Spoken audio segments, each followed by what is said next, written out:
नौशहर फ़िरोज़ में मुख्तियारकार की जानिब से काम न करने के खिलाफ दफ्तरी अमले और तबदारों की जानिब से मुश्तरका एहतजाजी मुजाहरा किया गया, जिसकी क़ियादत तबदार अब्दुल मजीद गोराहो, तबदार मिट्ठू पीरजादो, मुलूक राजपर, गुलाम मुर्तज़ा, मशवरी बाबर लाशारी और दीगर ने की।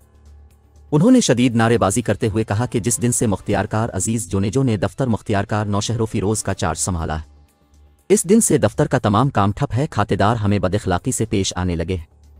उन्होंने कहा कि गुज़िश्ता 2 माह से दफ्तर के कामों में दिलचस्पी न लेने वाले अफसरान की ब्लैक मेलिंग की वजह से दफ्तर का काम दिरहम बरहम है, बल्कि डोमिसाइल पर्स के लिए भी हीले बहानों से काम लिया जा रहा है, जिसकी वजह से नौजवान परेशानी का शिकार हैं।